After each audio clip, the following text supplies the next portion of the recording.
పురాతన పంచదార్ల పుణ్యక్షేత్రం ఫణిగిరిపై జరుగుతున్న మైనింగ్ రాజకీయ రచ్చకు దారితీస్తుంది. స్థానిక ఎంపీ అనుచరులు అనుమతి గోరంతా తవ్వింది కొండంత అన్న చందంగా మైనింగ్ చేయడంతో పవిత్ర పుణ్యక్షేత్రంలో పర్యావరణ విధ్వంసం జరుగుతుంది అని స్థానికులు ఆందోళన బాటపట్టారు. పంచదార్ల కొండ సాక్షిగా అనకాపల్లి జిల్లాలో జరుగుతున్న మైనింగ్ మాఫియాపై ప్రత్యేక కథనం. అనకాపల్లి జిల్లా యలమంచిల్లో పంచదార్ల క్షేత్రం అంటే ఒకప్పుడు గొప్ప ఆధ్యాత్మిక కేంద్రం. కానీ ఇప్పుడు ప్రస్తుతం ఒక మైనింగ్ మాఫియాకి కేంద్రంగా ఈ ప్రాంతం అనేది అందరికీ కూడా నోట్ అవుతుంది. అసలు పంచదార్ల క్షేత్రంలో ఏం జరుగుతుంది, రాజకీయంగా అంత రచ్చకి ఈ ప్రాంతం ఎందుకు కారణమవుతుంది, దీనికి సంబంధించి స్పెషల్ గ్రౌండ్ రిపోర్ట్ నేను మీకు అందించబోతున్నాను. అనకాపల్లి జిల్లా పంచదార్ల గ్రామంలో చారిత్రక విశిష్టత గల ప్రాచీన శైవ క్షేత్రం ఉమా ధర్మలింగేశ్వరాలయం ఉంది. ఇక్కడ ఎల్లవేళలా భూగర్భం నుంచి పైకి వచ్చే 5 ధారలు భక్తులకు కనువిందు చేస్తాయి. ఇక్కడ స్వయంభూయుక్తమైన లింగం ఉండేది. కాలగతిలో అది మరుగున పడగా నారదుని సూచన మేరకు యమధర్మరాజు తన కుష్ఠువ్యాధి నివారణ కోసం మరో వర్తమాన లింగాన్ని ప్రతిష్ఠించాడు. యమధర్మరాజుచే పునఃప్రతిష్ఠించిన లింగం కావటంతో ధర్మలింగేశ్వర ఆలయమని పేరొచ్చినట్టు స్థల పురాణం చెప్తోంది. ఈ క్షేత్రంలో రాధామాధవస్వామి ఆలయం ముందుగా కనిపిస్తుంది. ఈ మండపాన్ని హరి నరేంద్రుడు నిర్మించాడు. ఆలయానికి దక్షిణ దిశలో తటాకం ఉంది. నీటిధారలన్నీ తటాకంలో కలుస్తాయి. ఈ ఆలయాన్ని పురాతన రక్షిత కట్టడంగా పురావస్తు శాఖ గుర్తించింది. ఇంతటి ప్రాశస్త్యం ఉన్న పంచదార్ల ఆలయం ఫణిగిరిపై జరుగుతున్న మైనింగ్ ఏరియా చూస్తే కేజీఎఫ్ సినిమాని తలపిస్తుంది. నిబంధనలకు వ్యతిరేకంగా పరిమితికి మించి తవ్వకాలు చేయటంతో స్థానికంగా పర్యావరణానికి విఘాతం కలుగుతుందన్న ఆరోపణలు వినిపిస్తున్నాయి. ఆలయ నీటిధారల్లో బురద నీరు రావటం ఆ వీడియో సోషల్ మీడియాలో వైరల్ అయింది. స్థానిక ఎమ్మెల్యే సుందరపు విజయ్ స్పందించి దేవాదాయ శాఖ మంత్రికి, మైనింగ్ అధికారులకు లేఖ రాశారు. దీంతో అధికారులు తాత్కాలికంగా వర్క్ స్టాప్ ఆర్డర్ ఇచ్చారు. అంతేకాకుండా భారీ మొత్తంలో జరిమానా విధించేందుకు మైనింగ్ అధికారులు సిద్ధమై నోటీసులు ఇచ్చారు. ఆలయ పరిరక్షణ, తాగు, సాగునీరు కోసం స్థానికులు ఉద్యమ బాట పట్టారు. నిన్నే వ్యాపారం చెప్తున్నారు.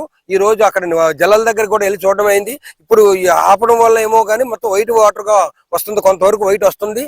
ఎందుకంటే మొన్న చూసినప్పటికైతే ఎర్రబురదలాగా వచ్చింది. ఇది చాలా దారుణం. ఎందుకంటే బీసీవై పార్టీ నుంచి మేము దీన్ని పూర్తిగా ఖండిస్తున్నాము. ఇదే గాని అంటే ఈ ఇల్లీగల్ మైనింగే గాని ఇది ఆపకపోతే మాత్రం తీవ్రంగా మేము దీని మీద ఉద్యమం చేయవలసి వస్తుంది. అంటే ఒక దేవస్థానం ఉన్న ఈ ఏరియాలోనే వాటర్ కలుషితం అయితే అది మహాపుణ్యక్షేత్రం. ఆ శివుడున్న గుడి దగ్గర కూడా ఇంత వాటర్ వస్తుందంటే మిగతా రానున్న రోజుల్లో అసలు ఇలా చేయడం వల్ల వాటర్లన్నీ బంద్ అయిపోయి ఆ జలాలు కూడా ఆగిపోతాయని చెప్పేసి చాలా భయభ్రాంతులు అవుతున్నారు ఈ చుట్టుపక్కల ప్రజలందరూ కూడా. దీన్ని చాలా తీవ్రంగా మేము బీసీవై పార్టీ నుంచి ఖండిస్తున్నాం. ఈ సహజ వనరులుగా ఉన్న కొండలు వీటిని తవ్వితే రాబోయే తరాలకి మనం ఏమిస్తున్నాం అనేది కూటమి ప్రభుత్వం ఆలోచించాలి. కూటమి ప్రభుత్వం అంతకు ముందు వైసీపీ కొండలు తవ్వేస్తుందని గొగ్గోలు పెట్టి ఆ పార్టీని దించేసి మీరు ఎక్కారు. మీకు ఇది న్యాయమా? రాబోయే తరాలకి ఈ గుడి తాలూకా ఆనవాళ్ళు, దాని మీద 2000 సంవత్సరాల క్రితం రాసిన శాసనాలు, అనేక విశేషాలతో కూడిన ఏరియా ఇది. పంచదార్ల అనే పేరుతో ఈ గ్రామాన్ని అభివృద్ధి చేయాలి. ఈ సహజ వనరులను కాపాడాల్సిన ప్రభుత్వమే ఇలా చేస్తే మామూలు మానవులు మేము ఏం చేయగలం? నిరసన మాత్రం తెలియజేస్తున్నాం. పరమ పవిత్రమైన పంచదార్ల క్షేత్రంలో అత్యంత పుణ్యక్షేత్రంగా ఈ క్షేత్రం పిలువబడే పంచదార్ల పేరు ఈ క్షేత్రానికి ఈ నీటి దారల వల్లనే వచ్చింది. ఇక్కడ ప్రవహిస్తున్న 5 నీటి దారులని కలుపుకొని పంచదారలు అని పిలుస్తారు. అందుకని ఈ క్షేత్రానికి పంచదార్ల అని పేరు వచ్చింది.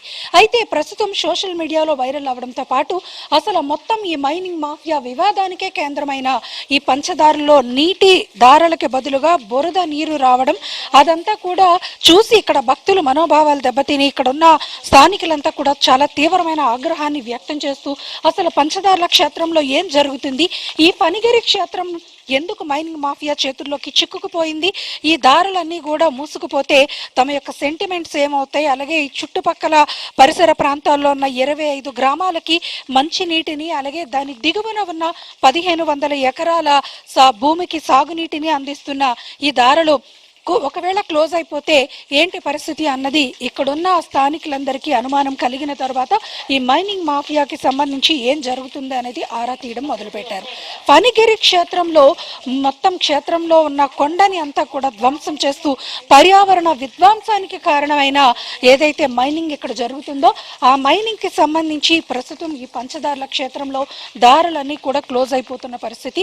అంటే ఇక్కడ నీటి వనరులు, సహజ వనరులు, పర్యావరణం, ఈ ఆధ్యాత్మికత ఇవన్నీ కూడా దెబ్బతింటున్నాయి అనేది స్థానికుల ఆగ్రహం. అందుకనే పెద్ద ఎత్తున ఈ మైనింగ్ మాఫియాని ఆపాలి, ఖచ్చితంగా ఇక్కడ నో మైనింగ్ జోన్ అనేది ప్రకటించాలి అని చెప్తూ స్థానికులంతా కూడా ఒక పెద్ద ఉద్యమానికి నాంది పలికారు. దానికోసం పలు రాజకీయ పార్టీలు కూడా వారికి సంఘీభావం తెలుపుతున్నాయి. అయితే ఇక్కడ రాజకీయ నాయకులు కానీ స్థానికులు కానీ ఎవరైనా కానీ మా ఆధ్యాత్మికతని అలాగే మా సెంటిమెంట్స్ని కూడా ఎవరు కూడా టచ్ చేయొద్దు, అలా చేస్తే గనక ఖచ్చితంగా మేము ఉద్యమ బాట పట్టక తప్పదు అన్నది ఈ పంచదార్ల ఎలమంచిలి గ్రామస్తులందరూ కూడా హెచ్చరిస్తున్నారు. పంచదార్ల సర్వే నెంబర్ 1లో ఎటువంటి ట్రావెల్ తవ్వకాలకు అనుమతులు ఇవ్వకూడదు. గతంలో వైసీపీ హయాంలో అప్పట్లో ఎమ్మెల్యే కన్నబాబు రాజు అనుచరులు అనుమతులు తీసుకున్నారు. అదే సర్వే నెంబర్ 2లో వారు కొంతమేర మైనింగ్ చేశారు. అప్పట్లో పెద్ద ఎత్తున ఉద్యమాలు జరిగాయి. ఆ ఒత్తిడితో అప్పటి వైసీపీ ప్రభుత్వం అనుమతులు నిరాకరించింది. తాజాగా కూటమి ప్రభుత్వంలో మరోసారి అనుమతులు మంజూరు చేశారనే ఆరోపణలు ఉన్నాయి. దీంతో అక్రమ మైనింగ్ చేస్తున్నారని స్థానిక ప్రజలు పలుమార్లు ఫిర్యాదులు చేశారు. పర్యావరణం పాడవడంతో పాటు 25 గ్రామాల ప్రజల తాగునీరు, సాగునీరుకు ఇబ్బంది కలుగుతుందని, పురాతన దేవాలయం విశిష్టత దెబ్బతింటుందంటున్నారు. దీంతో హడావుడిగా స్థానిక అధికారులు 1966 క్వారీ లీజ్ షరతుల ప్రకారం తవ్వకాలు, బ్లాస్టింగ్, డ్రిల్లింగ్, లోడింగ్, ఖనిజ రవాణా అన్నీ తక్షణమే ఆపేయాలని ఆదేశాలు జారీ చేశారు. అలాంటి కొండను ఇంత భారీ ఎత్తున తవ్వడం అనేది చాలా బాధాకర విషయం అండి. ఇది ఈ రోజు నేను సెలవెట్టుకొని కూడా ఇక్కడికి వచ్చాను చూడడానికి. ఇంత దారుణమైన ఎక్కడ మైనింగ్ చేయడం అనేది ఇదే మన అనకాపల్లి డిస్టిక్ లోనే. ప్రజలారా, మన చుట్టుపక్కల ప్రజలందరూ కూడా స్పందించి ఈ యొక్క మైనింగ్ ఆపుతారని నేను మనస్ఫూర్తిగా కోరుతున్నాను. అలాగే ఈ భవిష్యత్తులో కూడా మనకి ఇలాంటి వాటర్ దొరకడం కూడా మనకి కష్టమే. అలాగా మొన్న మధ్యలో కూడా మనకి మట్టితో వాటర్ పడడం అనేది కూడా బాధాకర విషయం. భవిష్యత్తులో కూడా ఎలాంటి ఇబ్బందులు పడితే మరి ప్రజలకి కూడా నష్టాలు కూడా కలిగే అవకాశాలు ఉన్నాయి. కాబట్టి మీరు కూడా మన రాజకీయ నాయకులు దగ్గరుండి కూడా మీరు ప్రోత్సహించుకుంటా మన దేవుడిని, ధర్మలింగేశ్వరి దేవుడిని మీరు మంచిగా కాపాడతారని కోరుతున్నాం. అలాగే మీరు రాజకీయాలు చేయకుండా ఇలాంటి వాటర్ని కూడా మీరు పాడు చేయకుండా దీనికి మళ్ళీ ఏదో మంచిది ఏర్పాటు చేసి ఇది ఆపి మళ్ళీ ఆ దేవుడి కృప పొందుతారని కోరుతున్నాం. దాని గురించి లాస్ట్ టైం డిఆర్సీలో కూడా ఎమ్మెల్యేలు అందరూ తీసుకొచ్చారు, దాన్ని మినహాయించాలని చెప్పడం కూడా జరిగింది. దాని మీదట ఆ రోజు నిర్ణయం కూడా తీసుకున్నాం. దానికి సంబంధం లేకుండా చేస్తామని చెప్పి పర్మిషన్ తెచ్చుకున్నారు. అది ఎక్స్ట్రా వెళ్ళారని చెప్పి మాకు ఇప్పుడున్నటువంటి దీని ప్రకారం తెలుస్తుంది. అలా ఎవరైనా అతిక్రమించి ఉన్నట్టయితే వాళ్ళ మీద చర్యలు తీసుకుంటాం. ఇంకా దాన్ని ఎట్టి పరిస్థితుల్లో కూడా ఆల్రెడీ చెప్పడం జరిగింది. డిఆర్సీలో కూడా ఎమ్మెల్యేలు అందరూ కూడా ఏకాభిప్రాయం చెప్పారు. అది ఒక పవిత్రమైనటువంటి ప్రాంతం, దాన్ని కాపాడాల్సినటువంటి అవసరం ఉందని చెప్పి డిఆర్సీలో ఎమ్మెల్యేలు అందరూ చెప్పడం జరిగింది. స్పీకర్ గారు చెప్పడం జరిగింది. డెఫినెట్ గా దాన్ని ఎలా పరిరక్షణ చేయాలనేది తప్పకుండా డిఆర్సీ మీటింగ్ కూడా డిస్కస్ చేస్తాం. టైంలో అడ్డగోలుగా చేశారు. వాళ్ళు ఇచ్చినటువంటి అప్లికేషన్లు ఇవన్నీ కూడా వాళ్ళ టైంలో చేసిన ఉన్నాయి. అవన్నీ కూడా మేము ఒక సిస్టమ్ ప్రకారం తీయాలి. మన పాలసీలో ఎలా ఉందో తీసుకుని ఒకసారి స్టడీ చేసుకుని అయితే దాన్ని ఎట్టి పరిస్థితుల్లో కూడా చేయకూడదని డిసైడ్ చేశాం. గుడికి ఆనుకొనే ఎక్స్పెక్ట్ చేయండి. ఇప్పుడు నా వెనకాతలు వచ్చిన నా నాయకులు కూడా అదే అనుకుంటున్నారు. అక్కడ ఆనుకొనే ఎక్స్పెక్ట్ చేస్తారు, అది బురద వచ్చేసింది అని. కానీ అక్కడి నుంచి 2 కిలోమీటర్ల దూరంలో ఎక్స్పెక్ట్ చేసింది. వాటర్ ఎలా వస్తుందో అని ప్రూవ్ చేయాలి కదా. డెలిగేషన్ చేసినప్పుడు, రేపు ఎంక్వైరీ చేసినప్పుడు అతను రాకపోతే అతను కుట్రకి బాధ్యుడేగా. మేము అదే చెప్తున్నాం. డెఫినెట్గా అతను ఇదే చేయడం కాదు. ఎవరైతే వచ్చి వాళ్ళందరూ చూశారు, నేను కూడా కావాలని ఆగా, వాళ్ళందరూ వచ్చి చూశారు కదా, చూసి వాళ్ళు కూడా ఎలిగేట్ చేశారు. సో వీళ్ళందరూ ఆన్సర్ చెప్పాలి. 1924 మధ్యలో ఇదే ఆంధ్రప్రదేశ్లో అనేక గుళ్ళు మీరు ఎరగొడుతున్నప్పుడు, అనేక గుళ్ళు ఇబ్బంది పడినప్పుడు మీరు ఎక్కడికి వెళ్ళారు హిందువుల? ఈ మొత్తం వ్యవహారం ఇప్పుడు ఇరు పార్టీలకు తలనొప్పిగా మారుతోంది. మరోవైపు వైసీపీ పార్టీ చలో పంచదార్ల నినాదం తీసుకుని పంచదార్ల పరిశీలన చేసేందుకు వైసీపీ యాత్ర చేశారు. పంచదార్ల అక్రమ తవ్వకాలపై డిప్యూటీ సీఎం పవన్ కళ్యాణ్ విచారణకు ఆదేశించారు. పర్యావరణ నిబంధనలు ఉల్లంఘించిన మైనింగ్ సంస్థపై కఠిన చర్యలు తీసుకోవాలన్నారు. మైనింగ్ సంస్థకు ఇచ్చిన పర్యావరణ ఆపరేషన్ అనుమతులు రద్దు చేయాలన్నారు. పంచదార్ల కొండను నో మైనింగ్ జోన్గా ప్రకటించాలని రెవెన్యూ, మైనింగ్ శాఖలకు పవన్ కళ్యాణ్ సూచించారు.